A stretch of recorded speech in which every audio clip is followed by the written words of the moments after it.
Breaking news Pakistan ఆర్మీలో సంక్షోభ పరిస్థితులు నెలకొన్నాయి. ఇప్పటికిప్పుడు యుద్ధం వస్తే ఏం చేయాలన్న సందిగ్ధత పాక్ ఆర్మీలో నెలకొంది. చాలా క్లిష్టమైన పరిస్థితులను పాక్ ఆర్మీ ఎదుర్కొంటోంది. ఇప్పటికే సైన్యంలో ఉన్న యువ సైనికులు అందరూ కూడా రాజీనామా చేసేస్తున్నారు. యుద్ధ భయంతో వాళ్ళంతా కూడా వెనుతిరుగుతున్నారు. మరోవైపు ఇప్పటికే రిటైర్డ్ ఆర్మీ ఎంప్లాయీస్ ఎవరు ఉంటారో వాళ్ళందరినీ కూడా వెనక్కి రప్పించే ప్రయత్నాల్లో పాక్ ఉంది. ఇప్పటికే 40 లక్షల మంది రిటైర్డ్ ఆర్మీ సైనికులను పాకిస్తాన్ తిరిగి విధుల్లోకి తీసుకునే ప్రయత్నాలు చేస్తోంది. అయితే రిటైర్డ్ సైనికులను తీసుకుని ఎలా యుద్ధానికి వెళ్ళాలి అంటూ కూడా ఒక సందిగ్ధత ఉన్నటువంటి సిచ్యువేషన్ ని ఫేస్ చేస్తోంది పాక్ ఆర్మీ.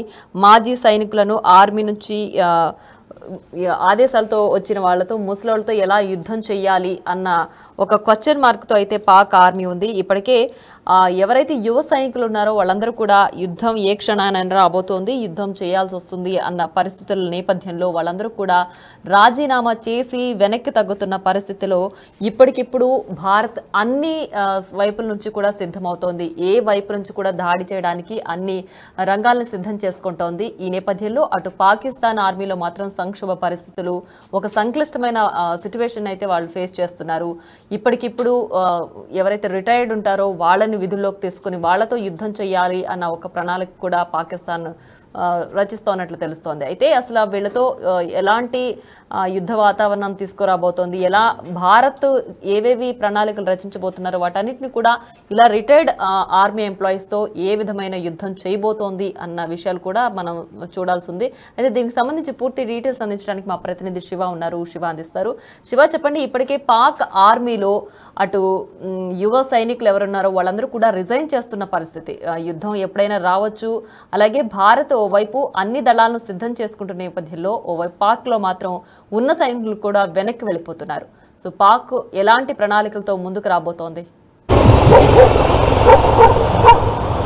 రైట్ ప్రియా, భారత త్రివిధ దళాలు యుద్ధానికి సిద్ధమవుతుంటే ఇటు పాక్ ఆర్మీలో మాత్రం సంక్షోభం కొనసాగుతున్న పరిస్థితి కనిపిస్తుంది. యుద్ధానికి దూరం అవుతూ కూడా కొంతమంది యువ సైన్యం అంతా కూడా రాజీనామాలు చేస్తున్నారు. వేరే గత్యంతరం లేక రిటైర్డ్ ఎంప్లాయీస్ ఎవరైతే ఉన్నారో, ఉద్యోగులు, రిటైర్డ్ ఆర్మీ సైన్యం ఎవరైతే ఉన్నారో వారందరూ కూడా మళ్ళీ తిరిగి విధుల్లోకి చేరాలంటూ కూడా ఆర్మీ చీఫ్ అలాగే ప్రభుత్వం ఆదేశాలు జారీ చేసే నేపథ్యంలో వారందరినీ కూడా త్వరితగతిన వచ్చి జాయినింగ్ కావాలంటూ కూడా తెలిపారు. ఇక దానికి సంబంధించి ప్రధానంగా 40 లక్షల మంది రిటైర్డ్ ఆర్మీ సైనికులు ఉన్నారు. వారు మరి ఈ 40 లక్షల మందిలో ఎంతమంది విధుల్లో చేరడానికి సుముఖత వ్యక్తం చేస్తారు, ఎంతమంది వెనకడుగు వేస్తారు, వచ్చిన తర్వాత వారందరూ కూడా యుద్ధం చేయడానికి ఫిట్గా ఉంటారా లేదని కూడా చూడాల్సి ఉంది. ఒకవేళ వచ్చిన తర్వాత వారందరూ కూడా ఆయుధాలు కూడా సిద్ధం చేసుకోవాలంటూ కూడా ఆర్మీ చీఫ్ అలాగే పాకిస్తాన్ ప్రభుత్వం వారందరికీ కూడా ఆదేశాలు జారీ చేసింది. త్వరగా రావాలి, ఏ సమయంలోనైనా యుద్ధం రావచ్చు.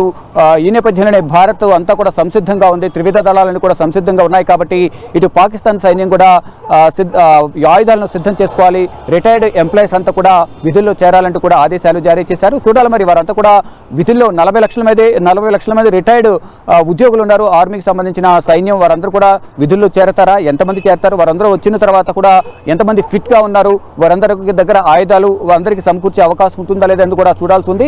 మరోవైపు యువ సైనికులు యుద్ధం భయంతో యువ సైన్యం ఏదైతుందో పాకిస్తాన్కి సంబంధించి వారందరూ ఇప్పటికే చాలా మంది 1000కి పైగా దాదాపు 1200 మందికి పైగా కూడా సైనికులు రాజీనామా చేశారు. దాదాపు 250 పైగా ఆర్మీ మేజర్లు కూడా రాజీనామా చేసిన పరిస్థితి కనిపిస్తోంది. ఈ సమయంలో కొత్తగా ఎవరైతే రిటైర్డ్ అయ్యారో వారిని తీసుకొచ్చి భారత్తో యుద్ధం చేయడం ద్వారా అది ఎంతవరకు సక్సెస్ అవుతాము అంటే రిటైర్డ్ అయిన తర్వాత వారు చాలా సంవత్సరాల తర్వాత రిటైర్డ్ అయ్యి మళ్ళీ విధుల్లోకి వచ్చిన తర్వాత వారికి ఈ ఆర్మీకి సంబంధించిన కాల్పులకు సంబంధించిన యుద్ధంలో పాల్గొనడం అనేది అది ఎంతవరకు వారికి కరెక్ట్, ఎంతవరకు ఉపయోగకరంగా ఉంటుంది పాకిస్తాన్కు అనేది కూడా మరొకసారి ఆలోచించాలి అనేది కూడా కొంతమంది సీనియర్లు, విశ్లేషకులు, రాజకీయ విశ్లేషకులు కూడా పాక్ ప్రభుత్వానికి కొన్ని సూచనలు చేస్తున్నారు. మరోవైపు పాకిస్తాన్లో ఉన్న ప్రతిపక్ష పార్టీ మాత్రం యుద్ధానికి సహకరించడం లేదనే ప్రచారం జరుగుతుంది. దానికి సంబంధించి ఇప్పటికే ప్రతిపక్ష పార్టీలతో పాక్ ప్రధానమంత్రి పలుమార్లు చర్చలు జరిపారు. రక్షణ మంత్రి కానీ అక్కడున్న రైల్వే శాఖ మంత్రి ఇతర సీనియర్ నేతలందరూ కూడా ప్రతిపక్ష పార్టీలతో అందరితో కూడా చర్చలు జరిపినప్పటికీ భారత్తో యుద్ధం చేసి గెలవడం కష్టం అనే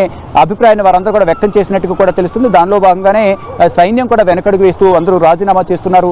దానిలో భాగంగా ఇప్పుడు వేరే గత్యంతరం లేక వేరే ఆప్షన్ లేక ఎవరైతే రిటైర్డ్ ఎంప్లాయీస్ ఎవరైతే ఉన్నారో ఆర్మీ ఉద్యోగులు ఉన్నారో 40 లక్షల మంది ఉన్నారు వారందరినీ మళ్ళా విధుల్లో చేరాలంటూ తెలిపిన నేపథ్యంలో వారు మరి ఎప్పట్లోగా విధుల్లో చేరతారు, విధుల్లోకి వచ్చిన తర్వాత భారత్ ఫైట్ చేయడానికి సిద్ధంగా ఉన్న నేపథ్యంలో వారు పాకిస్తాన్ సిద్ధంగా ఉంటుందా లేదా, ఎంతమంది ఎంప్లాయీస్ అంటే ఉన్న రిటైర్డ్ ఉద్యోగులందరూ కూడా 40 లక్షల మందిలో ఎంతమంది జాయిన్ అవుతారని కూడా చూడాలి. కానీ వచ్చిన తర్వాత అందరినీ ఆయుధాలు కూడా సిద్ధం చేసుకోవాలంటూ ఆదేశాలు జారీ చేసిన నేపథ్యంలో ఎప్పటి వరకు ఈ ప్రాసెస్ అంతా కంప్లీట్ అవుతుందో వేచి చూడాల్సింది. కానీ ఇటు భారత్ మాత్రం ఏ సమయంలో యుద్ధం వచ్చినా ఫైట్ చేయడానికి, కథన రంగంలో దూకడానికి త్రివిధ దళాలు అయితే ఇప్పటికే విన్యాసాలతో సిద్ధంగా ఉన్నాయని చెప్పాలి. ప్రియా, అన్ని విధాలుగా కూడా అన్ని రంగాలతో సిద్ధంగా ఉన్న నేపథ్యంలో ఇప్పుడు పాక్ ఇలాంటి పరిస్థితిని ఎదుర్కొంటుంది. అంటే యువ సైనికులు ఎవరైతే యుద్ధానికి రావాలో వాళ్ళు యుద్ధానికి రాబోము అన్నట్టు కూడా వెనక్కి వేస్తున్న సమయంలో వాళ్ళ రాజీనామాల్ని యాక్సెప్ట్ చేస్తారా?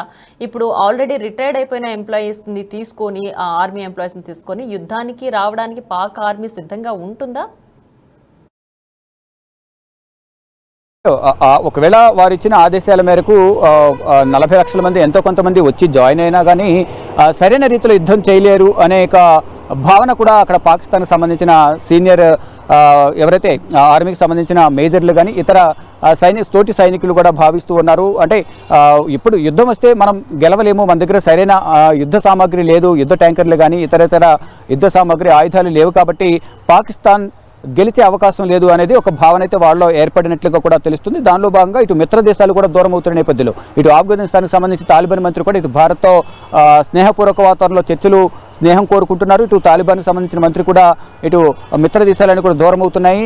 ఈ విధంగా వ్యవహరించడం, ఉగ్రవాద స్థావరాలు ఏర్పరిచి శిక్షణ ఇవ్వడం అనేది కరెక్ట్ కాదని కూడా అతను కూడా అభిప్రాయం వ్యక్తం చేసినట్టు కూడా తెలుస్తుంది. దీని నేపథ్యంలోనే ఒకవైపు అంతర్యుద్ధం, మరోవైపు ఆర్మీ సైనికులు వెనకడుగు వేయడం, మరోవైపు మిత్ర దేశమైన ఆఫ్ఘనిస్తాన్ కూడా దూరం అవుతున్న నేపథ్యంలో ఇప్పుడు ఏం చేయాలో తెలియని పాలుపోని స్థితిలో పాకిస్తాన్ ఉంది. పాకిస్తాన్ ఆర్మీ కూడా ప్రజెంట్ గడ్డు పరిస్థితిని ఎదుర్కొంటుంది. ఈ నేపథ్యంలోనే వేరే ఆప్షన్ లేక రిటైర్డ్ ఉద్యోగులను మళ్ళా విధుల్లో చేరాలంటూ కూడా ఆదేశాలు ఇచ్చారు. వారు వచ్చి జాయిన్ అయినప్పటికీ మరి వారి సఫలీకృతం అవుతారా, విఫలమవుతారా అనేది కూడా వేచి చూడాల్సింది. కానీ యుద్ధానికి మాత్రం వారు వెనకడుగు వేస్తున్నారనే ప్రజెంట్ సిచ్యువేషన్ బట్టి అర్థమవుతూ ఉంది. ప్రియా, ఇక పాక్ ఆర్మీలో సంక్షోభం నెలకొంది. ఒక విచిత్రమైన పరిస్థితిని ఎదుర్కొంటోంది పాక్ ఆర్మీ. ఓవైపు భారత్ త్రివిధ దళాలతో యుద్ధానికి ఎప్పుడైనా సరే సిద్ధంగా ఉంది అన్న నేపథ్యంలో యుద్ధానికి సంకేతాలు కూడా పంపిస్తున్న నేపథ్యంలో పాక్ మాత్రం యువ సైనికులు రాజీనామా చేస్తున్నారు, యుద్ధానికి రాలేమంటూ వెనకడుగేస్తున్నారు. ఈ నేపథ్యంలో పాక్ ఆర్మీ రిటైర్డ్ ఆర్మీ సైనికుల్ని కూడా తిరిగి విధుల్లోకి తీసుకునే ఆలోచన చేస్తోంది. సో రిటైర్డ్ ఎంప్లాయీస్తో తిరిగి యుద్ధాన్ని ఎలా నడిపించబోతోంది, లేదంటే ఎలాంటి ప్రణాళికతో ముందుకు రాబోతోంది అని ఒక సందిగ్ధ నేపథ్యంలోనే యుద్ధానికి పాక్ ఆర్మీ సిద్ధమవుతోంది. భారత్ మాత్రం పక్కా ప్రణాళికతో అన్ని రంగాలను, త్రివిధ దళాలను అన్నిటినీ సిద్ధం చేసుకుని యుద్ధానికి రెడీగా ఉంది.